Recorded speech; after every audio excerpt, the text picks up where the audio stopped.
We were talking, I forget, it was on the flight back or in the airport or something, and I told Wayne that I would be glad to speak one time today, so he only had to do one jet lag sermon, and then I could do one. So had a good nap this afternoon, but I just have to say I'm just feeling weird. It's just, I don't know, it's just something, not dizzy or anything like that, it's just strange. I don't know how else to say it. We're going to do things tonight a little bit like we do them in India as far as the service goes. The reading, at least the first reading, will be done by Keith tonight in our text, which is the book of Job. And I'm just going to use one of the lessons that I used over in India. And of course, one of the reasons that we have someone read it is because I don't read Telugu that well. Matter of fact, I don't read Telugu at all. So for me to read in English, nobody would understand it in the audiences. And but this I think is probably more like the way that they did it in the first century, having a reader and then the speaker who would give the sense of the message. And so anyway, to the book of Job. Job was a man who possibly lived as a contemporary, or maybe even a little bit before Abraham. We don't know. It's all speculation. We don't know who wrote the book, but it was included in the earliest part of the canon of the Old Testament, and is widely recognized by the Jews, except perhaps for the Sadducees, who only accepted the first 5 books of the Old Testament as a part of the canon. But the rest of the Jewish community has always accepted this book as being a part of their canon. So I think we can be pretty sure that it belongs in the Bible. And this is a story of hope. And that's what I tried to talk about when we went out in the villages, because many of these people are just destitute. And they work 12-hour days out in the field just to provide food for tomorrow, and live in little mud huts, and sometimes houses made out of stones that are just piled on top of one another, and with stone roofs, and just in the least expensive manner that you can imagine. And many of them actually even live in little huts made of sticks. They usually will build them up off of the ground, build a platform up here, and then a stick hut on top of that, especially if they're in tiger territory, because then it's more difficult for the tigers to get up there and get them. But I wanted to do something that would tell at least the brethren that, yeah, there is hope. Maybe not in this life, but there's hope. And Job is that kind of a story. Job was a man who was very wealthy. And rightly so. God had made a hedge around Job and kept trouble away from him because of his faithfulness. And so one day the devil is walking along and among men, and he comes to God and kind of challenges God. And so God answers the challenge. Let's read verses 6 through 12 of Job chapter 1. God, he present themselves before the Lord.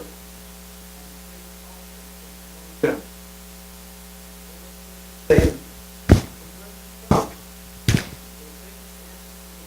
said, from going to and fro, walking back and forth on it. Have you considered my servant Job? That there is no one on the earth, blameless and upright, one who fears God and shuns evil. But Satan answered the Lord and said, does Job fear God for nothing? Have you not made a hedge around his household, and around all that he has on his side? You have blessed the work of his hands, especially but now, stretch out your hand, touch all that he has, and literally curse you in your face. The Lord said, behold, all that he has is in your power. Only do not lay a hand on his person.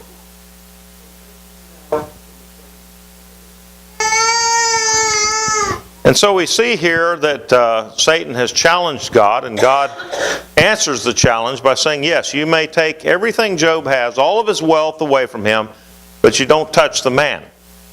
Now, have you ever had a bad day? Just a day where you said, things cannot get any worse than this.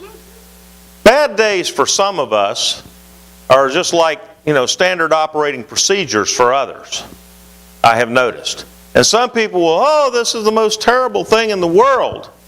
And I forget what happened. Was it John the other day? No, it wasn't John. It was a child in India that something happened and it was like they lost their piece of candy or something. And they were just inconsolable. I mean, just destroyed the entire day. I mean, it was awful just watching this child just fall apart over a piece of candy. And the rest of us, well, that's nothing. There's plenty of candy in the world. We'll get another piece sometimes. But this child was just ruined because of it. And having a bad day is kind of relative to how much trouble one has seen in his life.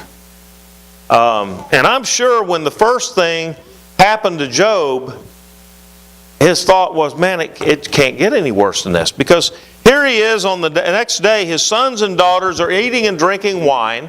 They did this regularly when one of them had a birthday, and I believe that this is what it's talking about here.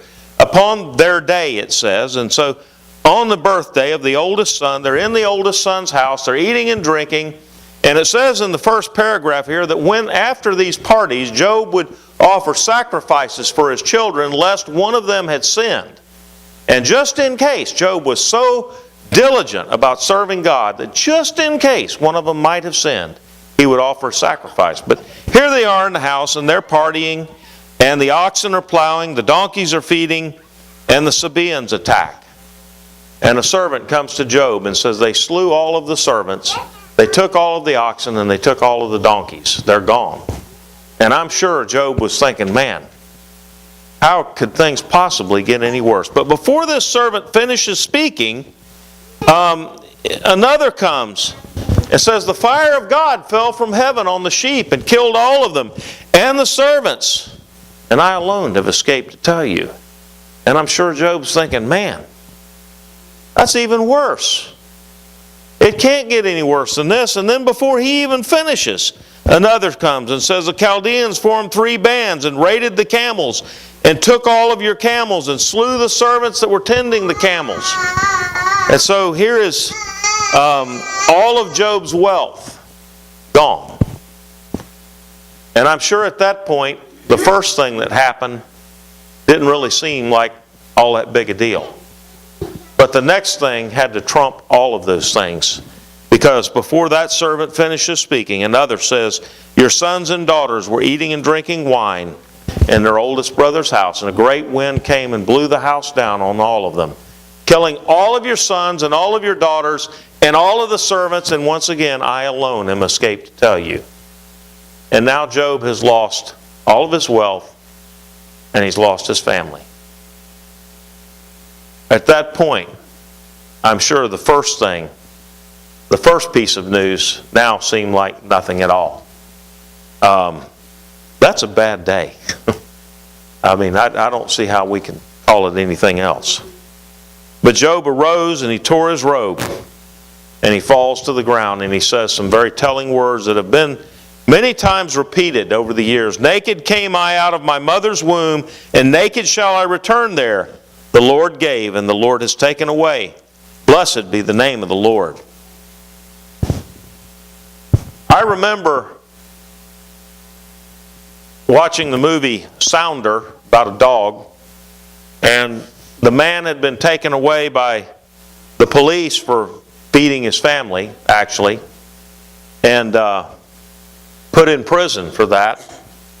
And the old preacher was there in the house, and all of the women were gathered around this woman whose husband had been taken away. And the preacher said, quoted these words, and the lady said, is that really a blessing, Reverend?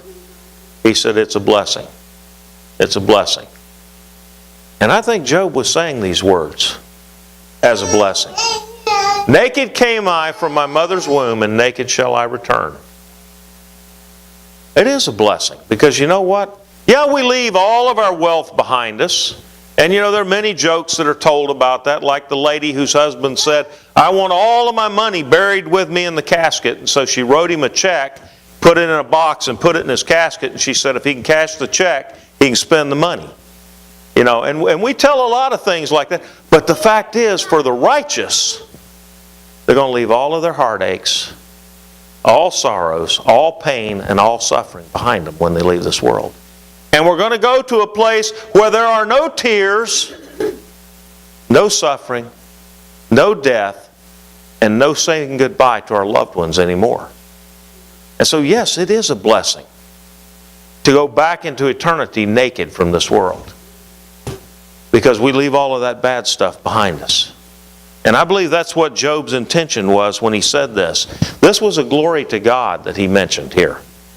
Then again, Satan is traveling around on the world, and he comes back to God, and God says, well, have you considered my servant Job? You've done all of these nasty things to him, and he still hasn't renounced me. And Satan says, oh, but skin for skin and life for life.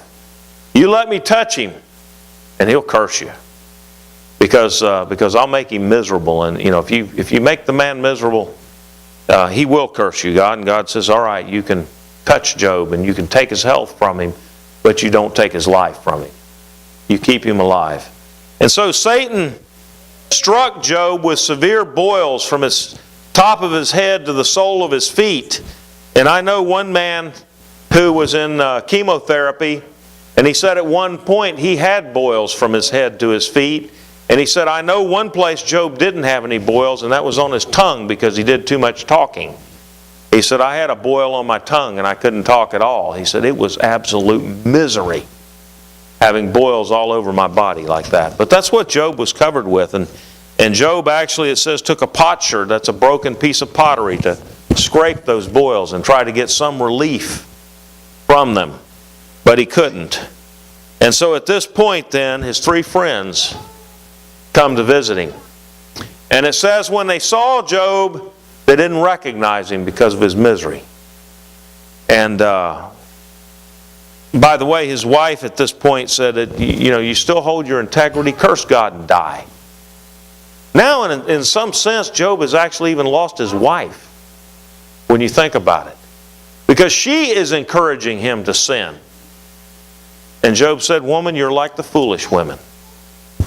I'm not going to listen to you. But his three friends come and they sat with him for 7 days without speaking a word. And frankly, I think they were probably more of a comfort during that time they weren't speaking to him than they were when they started speaking. Because when they started speaking, it wasn't words of comfort at all. I've said this to many people who have been in misery and over one thing or another. There are no magic words to make things better. And there aren't. And sometimes the best thing we can do for our friends who are in trouble is just be there and say, I care. And that's all we can do. Having lost a wife and then before that losing a son in childbirth, I know what that heartache is like. And there's nothing anybody can say to you that will really console you. But just being there makes a difference. But anyway, then Job's three friends began to speak. And one by one, each of his friends began to try to convict Job of some sin. The problem is that none of them had any idea what kind of sin Job had committed. And so they just try to, in generalities, and try to say, well, Job, you've sinned. And Job says, I don't know what it is. I can't figure this out. If you can tell me what it is, I'll make a sacrifice for it. I'll repent. But he says, I don't know what I've done. And the only mistake in all of this that Job makes is he says, if I could just speak to God and present my case before Him, He would relent from all of this and ease up my troubles. And God in the end tells Job's three friends they need to go to Job and they need to have Job pray for them. Because Job is the righteous one and they have not spoken correctly about God. And the only thing that God charges Job with is, Job, you don't have a right to question me.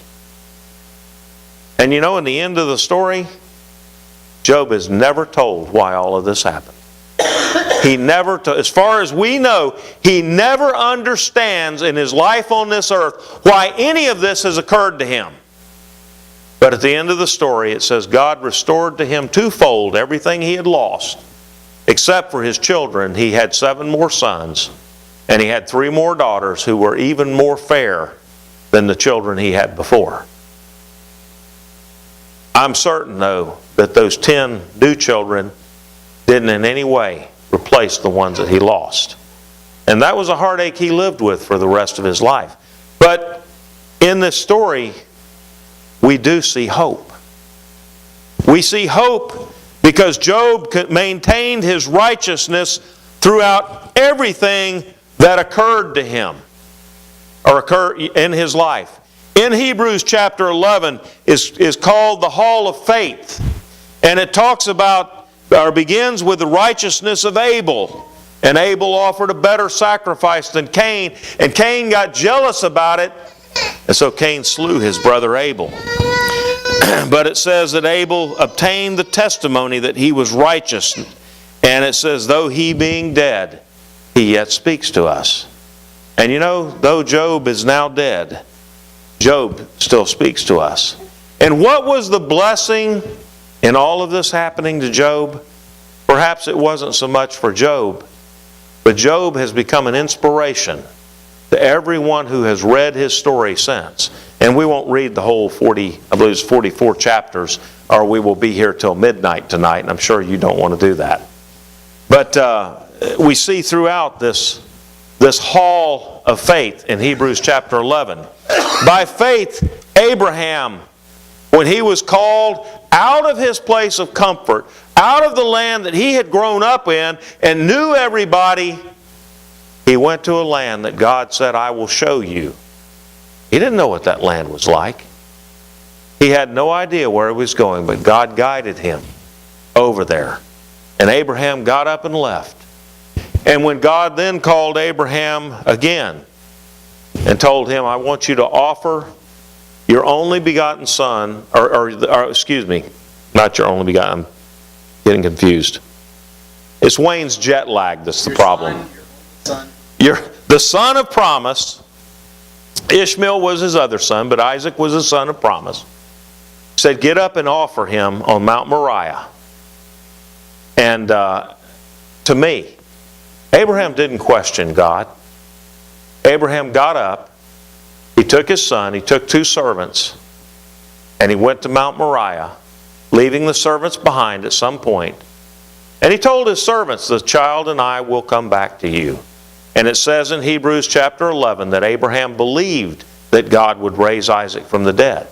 Because how else could God call this the child of promise and then tell Abraham to kill him? And it says, in a sense, he did receive him back from the dead. And so again, here is a trouble that a man was told to go through that became a blessing for all mankind. God can take our worst troubles. I believe it's Romans chapter 8. Romans chapter 8 and verse 28 that says, all things work together for good to them that love the Lord, according to His promise and according to His word. It's not according to our will that all things work together, but it's according to God's will. And it's according to His promise. Did I get that right? Yeah, to those who love good, who are called according to His purpose. And so it's according to God's purpose, not our purpose. Sometimes, we get this idea that, oh, I'm going to pray to God because I need this. I need deliverance from my suffering. I need deliverance from my pain. And God answers that prayer no. And we wonder, why in the world would God take a little child from this earth who hadn't even been born yet? Well, I don't know why God took that child from Cheryl and me. But He did. Well, He didn't. Satan did. It was because of sin that happened. But I don't know why God would allow that to happen.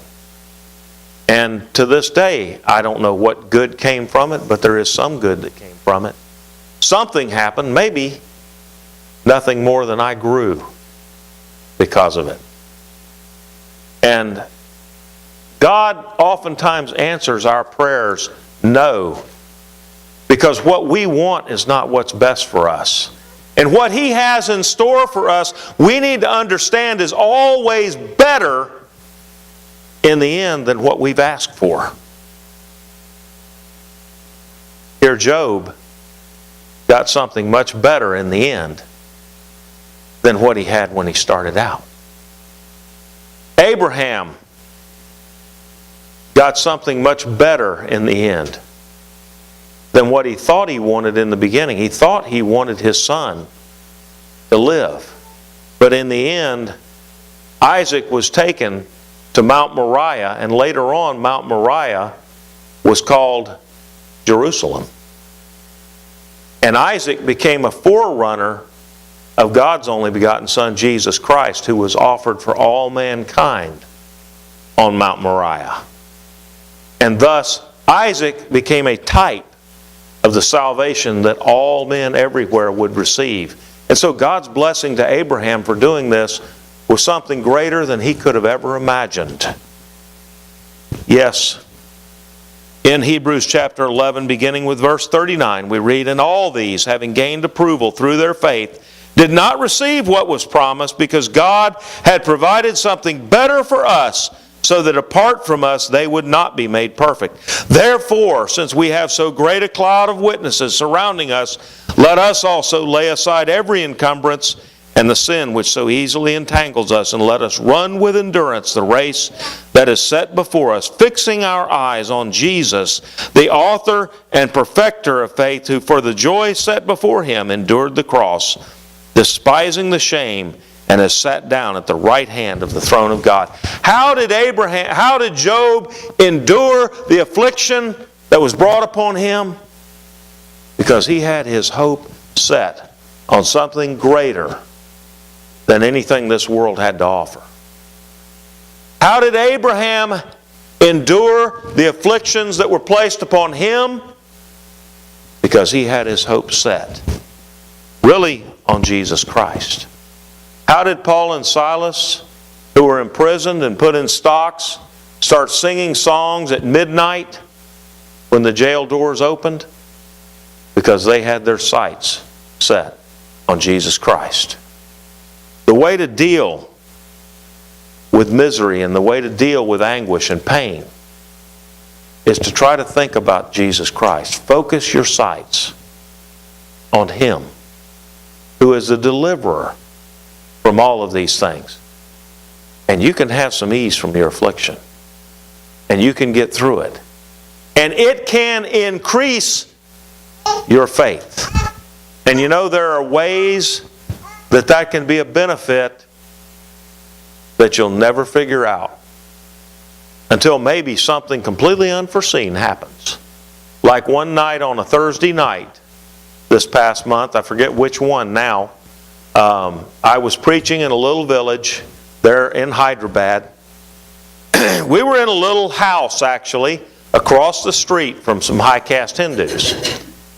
And one of those high-caste Hindus came over to our worship service, and well, we were a little nervous because we didn't know what was going to happen. We were afraid maybe he was there to complain, in which case we might be asked to leave the premises. And that has happened on many occasions there. But after the service was over, he asked me to come over to his house and pray. And so I went over with a couple of my brethren, and we were all kind of, looking out of the corner of our eyes in case this was some kind of a trap. And as it turns out, it wasn't. He had heard this American preaching over there. And he thought he would come over and find out what was going on. And he told us that 2 months ago, his daughter had committed suicide. She came home from college on the weekend and went upstairs to the upstairs bathroom to take a shower, supposedly, and they found her. She had hung herself from the ceiling fan. And they didn't know why. Had no idea. They said there were no answers. that the police could give them or anything else. And they were not finding the answers to their agony in their Hindu religion. And they were wondering if Christianity had anything to offer them. And so I immediately told him that I did understand his sorrow, because I had lost a child in childbirth, and I had lost a wife 20 years ago. And when I said that, we made a connection. And he began to listen.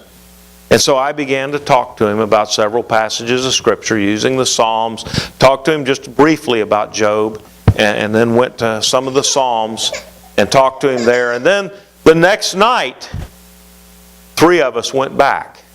One who had been a Hindu priest before he was converted. And I talked a little bit more, and then when I quit, they began to talk, and they made a connection with them, especially the man who had been the Hindu priest, and began to talk to him about what these gods that he had all over his house could not do, and what the true God could do for him. And they listened attentively. And we took them back, by the way, 2 English Bibles and 1 Telugu Bible. The wife did not speak any English, and so we brought her a Telugu Bible. And they all 3 read from that Bible. Those studies are continuing at this time. And I have great hope for what's going to happen with that family. We may have 3 new converts to Christ at some point. And I kind of think we will. The wife is the key there.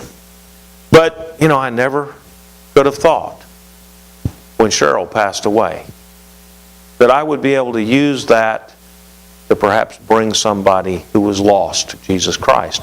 But God provided that opportunity even through the greatest sorrow that I've known in my life. He can make all things work together for good if we hope and if we trust in Him. And that really is the message of Job. It's a message of hope. I'm going to stop there because I'm sort of getting confused at this point with the jet lag. But do you have hope in your life? Do you have the hope of eternal life? If you don't, we're going to sing a song here in just a few minutes, and we're going to invite you to come and become a Christian. I think everybody here is a Christian except for the smallest among us. But if you've given up on that hope, now is a good time to rekindle that fire and that hope in Jesus Christ. If there's anybody subject to the gospel invitation, come while we stand and sing.